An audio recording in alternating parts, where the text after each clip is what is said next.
You've got a deadline hanging over you. You know you should be working, but instead you're scrolling through Instagram, or maybe you're binge watching that show everyone's talking about. You keep telling yourself, I'll start in 5 minutes. But here you are, 5 hours later, and you still haven't touched that project. And here's the kicker. You feel terrible. You know it's bad for you, yet you can't stop procrastinating. Why? Why do we do this to ourselves, even when it feels awful? Well, stick around, because I'm about to show you why we procrastinate, even when we know it's hurting us. And more importantly, how you can break free from the cycle of procrastination instantly. The science behind procrastination. Let's dive into the science of procrastination. Contrary to popular belief, procrastination isn't about being lazy. It's not a moral failing or a lack of discipline. Instead, it's deeply rooted in your brain's protective response. When you think about a looming deadline or a challenging task, your brain perceives it as a potential threat. You've probably heard of the fight or flight response, right? That's exactly what kicks in when you face tasks you dread. Your brain's amygdala, the part responsible for detecting threats and processing emotions, sees that overwhelming task and releases hormones like adrenaline, preparing you to escape the stress. This rush of adrenaline is powerful. It's meant to protect you, but it can also trick you into thinking the task is worse than it really is. And that's why procrastination feels so paradoxical. The more you avoid it, the more intense the negative emotions become. You are caught in a vicious cycle where avoidance temporarily relieves stress, but the long-term anxiety builds up. Dr. Fushia Sirwas, a leading researcher on procrastination, suggests that procrastinators often struggle with managing emotions, especially negative ones like fear of failure, dread, and insecurity. It's not the task itself that's the problem. It's how the task makes you feel. If a task triggers feelings of inadequacy, fear, or overwhelm, you're far more likely to put it off. Why we avoid certain tasks. The reason we avoid certain tasks has a lot to do with how they make us feel. Tasks that trigger negative emotions, like fear, insecurity, or a sense of inadequacy, are more likely to be procrastinated. Dr. Piers Steele, another leading researcher on procrastination, found that procrastination is directly related to the emotions we associate with a task rather than the actual difficulty of it.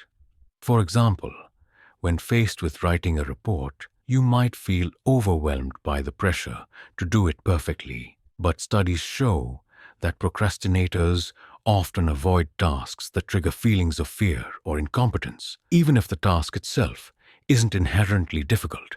Here's the irony. Once you actually sit down and start working, it often isn't as bad as you thought.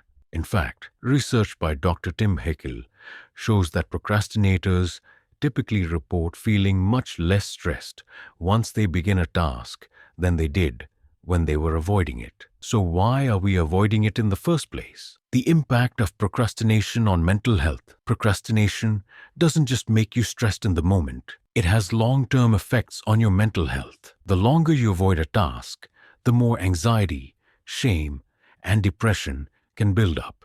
According to studies, procrastinators experience significantly higher levels of anxiety, and they're more likely to suffer from depression. And this is where it gets really tricky. Procrastination temporarily reduces stress. It's like putting a band-aid over a wound.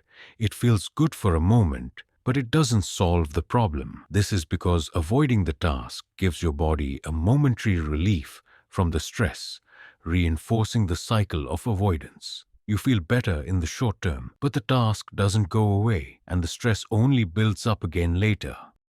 How to break the procrastination cycle?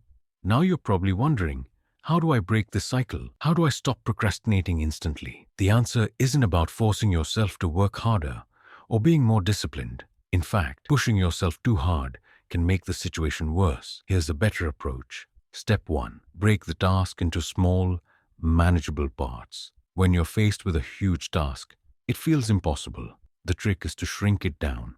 Dr. Piers Steele's research suggests that procrastinators often fail because they see a task as a giant, overwhelming mountain. Instead, make it a series of small steps. Don't try to write the entire report in one sitting. Just start by drafting the first sentence. The momentum will build from there. Even just one small task can feel like a victory, and that success helps reduce the anxiety surrounding the entire project. Step 2.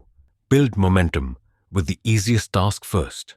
It might seem tempting to tackle the hardest part first, but here's the secret. Start with something easy. By doing something quick and simple, you activate your brain's reward system, releasing dopamine, our feel-good hormone. Research shows that getting small wins can build momentum and make the larger task feel more achievable. For example, if you're dreading writing an essay, start by formatting the document or creating an outline. These small, low-stakes actions can help you ease into the task without triggering your brain's stress response. Step 3. Eliminate distractions.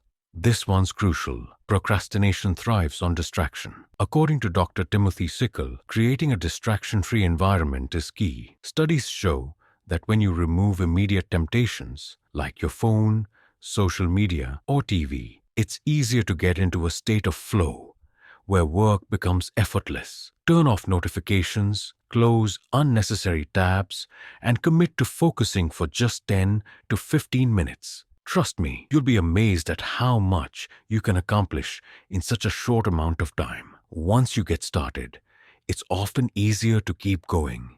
Step 4. Practice self-compassion. The last step is the most important. Be kind to yourself. It's easy to beat yourself up for procrastinating, but doing that only makes it harder to start. Studies show that self-compassion actually helps you get back on track faster because it reduces the stress and guilt that can paralyze you. Dr. Kristen Neff, a leading researcher on self-compassion, found that people who are kind to themselves are more likely to complete tasks on time because they don't let negative emotions stop them. Instead of berating yourself for procrastinating, acknowledge that it's a common human experience and focus on moving forward, visualizing success. And here's the trick that really works. Visualize the task as something smaller, more manageable, and less threatening. When you reframe the task in your mind, it makes it feel less intimidating. Research by Dr. John Bargh shows that visualizing success helps lower your anxiety about a task, making it easier to start. Imagine yourself completing the task successfully. Picture the relief and satisfaction you'll feel once it's done. This mental shift can help you overcome the initial resistance and get started, breaking free from procrastination. So, the next time that deadline feels like a mountain, just take one small step. You've got this. Break it down, get started, and don't let your brain's fear response keep you from reaching your goals. If you found this video helpful, please give it a thumbs up. It really helps the channel grow. Don't forget to subscribe so you never miss out on tips and strategies to transform your mindset, boost productivity, and win at life.